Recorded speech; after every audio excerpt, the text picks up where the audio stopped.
You know that old line, the only thing we have to fear is fear itself. Well, lately, I've been wondering, what if we've misunderstood it? Because fear today, it's not just a feeling, it's actually a strategy. It's a political tool.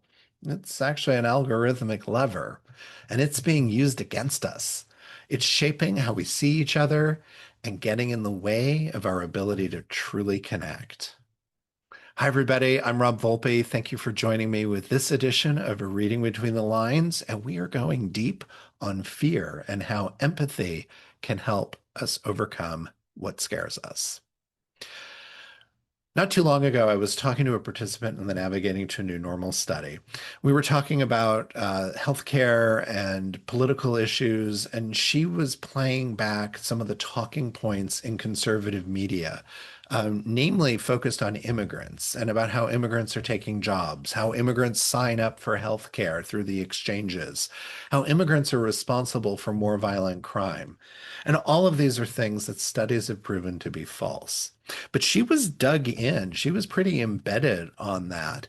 And it really drove home the idea to me that fear of other people, fear of others, is spiraling out of control because fear is now baked into how we live.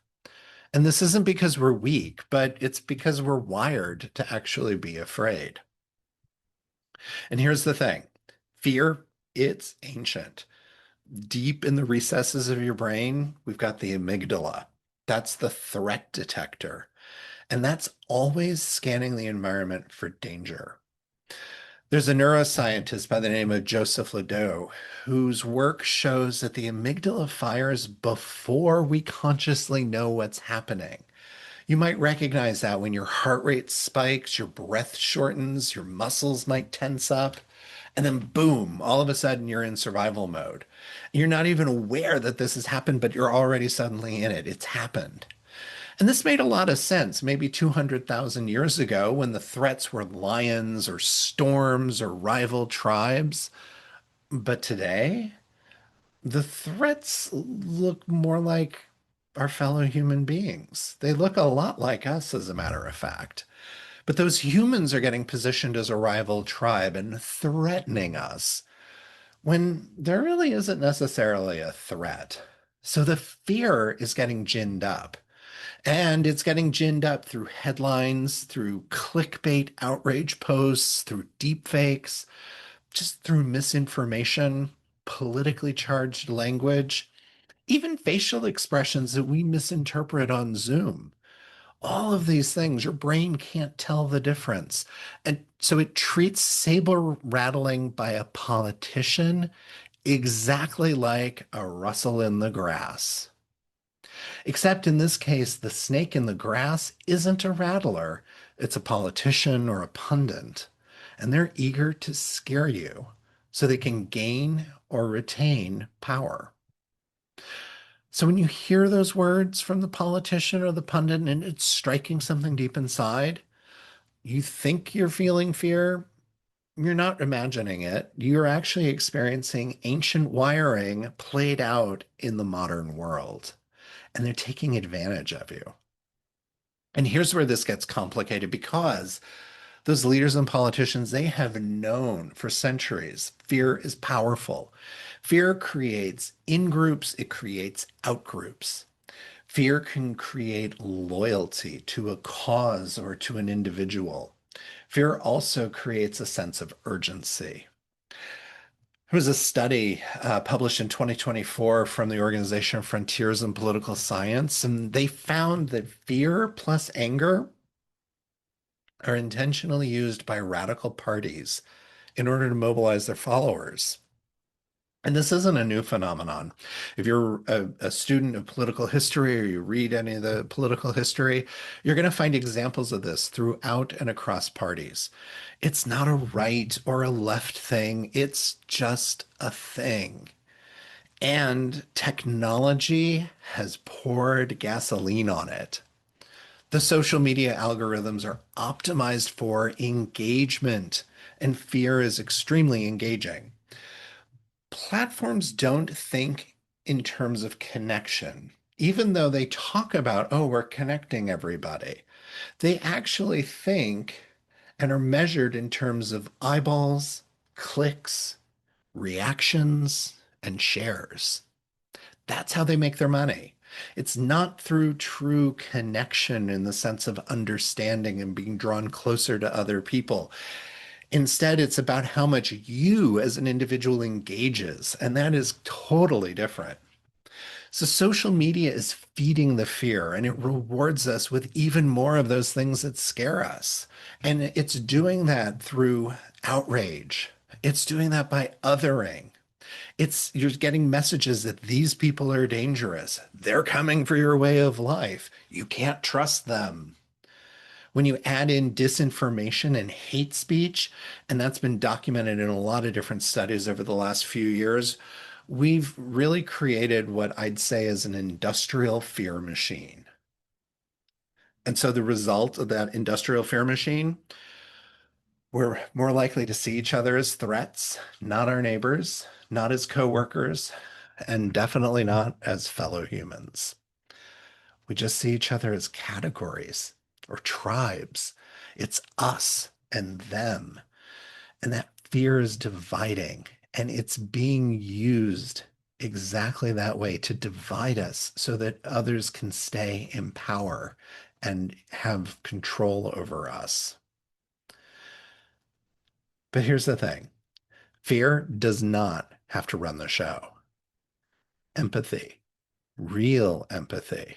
And you know this, it is not soft or sentimental, it is neurological. And empathy has the ability to interrupt that threat response. There's actually a remarkable study from Cornell University in 2021. It found that when people intentionally take another's perspective, even for a moment, affective polarization decreases. What that means is we stop treating the other side like the enemy. Back in the early 90s, I was living in LA. I had just come out of the closet, and I had the opportunity to hear the gay author Paul Monette do a reading. During Paul's presentation, he talked about how it was important for the LGBTQ plus community, which was really demonized and under attack in those days. Not totally dissimilar to how parts of the community are under attack these days, but how important it was for us to show people that we are who you are, your family, your friends, your coworkers, your neighbors. I took that message that Paul delivered to heart. I realized that if we're going to move forward towards equality, we needed to help people see our humanity, to have empathy with us, and realize that underneath it all, we're more alike than we are different. Inspired, I launched an awareness and fundraising campaign with GLAD in Los Angeles, where we created bus benches that featured photos of a diverse group of individuals from the queer community. And the copy on the bus benches echoed Paul's words. We are who you are, your family, your friends, your coworkers, your neighbors. And I even put my money where my mouth was, and I was one of the models on the bus bench campaign. So my face went up with everybody else's around parts of Los Angeles. And we were strategic. We selected parts of the city that we knew were a little more conservative, that maybe needed to hear the message more than others. And by doing that, we used empathy to foster awareness and visibility because we weren't hiding in the shadows anymore. And that's the thing. Empathy shines a light on the path away from the scary darkness. Here's how this looks through the 5 steps to empathy as you walk on that path away from the scary darkness.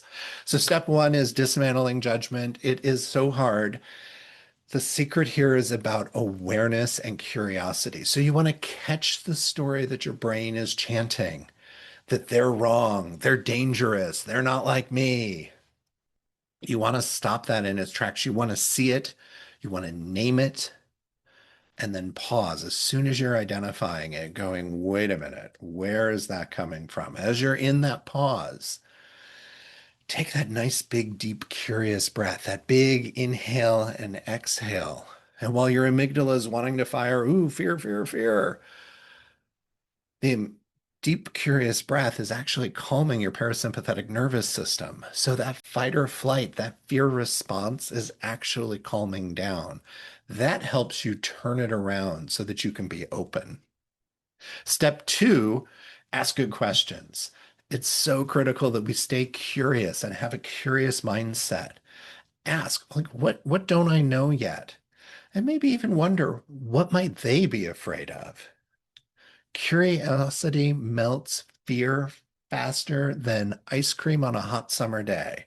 So lean into the curiosity, ask the questions, and listen to the answers in step three. Actively listen. Because what you're going to find is a lot of people aren't actually angry, but underneath the rhetoric, the talking points, there's a lot of insecurity. There's a lot of fear themselves. They're just scared. So listen for the fear beneath the words. That's going to help you understand how you might respond back to them. And additionally, in step four, integrate into understanding. This is where you get to widen the lens. You don't have to agree. You just have to understand the world that they live in. You want to try to find what you have in common with each other, and then you can build from there. That's where collaboration starts to come from. That's how we're able to reach compromise, by understanding that connection. Step five, use solution imagination. So this is the bridge. What's that step we could take together? Are you able to say, I can imagine how you feel and accurately express their emotions? Empathy isn't the opposite of fear. Empathy is what transforms fear. And so here's where I want to offer an even bigger, maybe stranger sort of lens, something to contemplate. As you go with empathy, transforming fear into understanding, into connection, into collaboration, into society. So sociologists talk about superordinate identity. And this is the idea that groups who disagree will unite when a larger external force appears. So it's kind of like nesting dolls of identity, absorbing and uniting the smaller group. And you can break this down for yourself, thinking about all the different ways that you might identify. So for me, I've got my household, I've got my immediate family, I have the queer community, I've got where I work. And I have San Francisco, and I'll start here. So, San Francisco, I am a resident 22 years and proud of it, of San Francisco. But there's kind of a rivalry against, well, let's say Los Angeles, another city in California.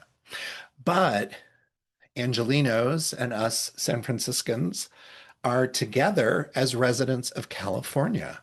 And so when it's California versus New York or Pennsylvania, for example, we are part of that larger uh, group.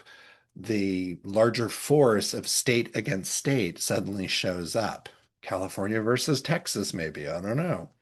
And then we are still all together as members of the United States. So when it's the United States against Iran or Japan, a different country, for example, we gather together because we have another larger group that we're working against.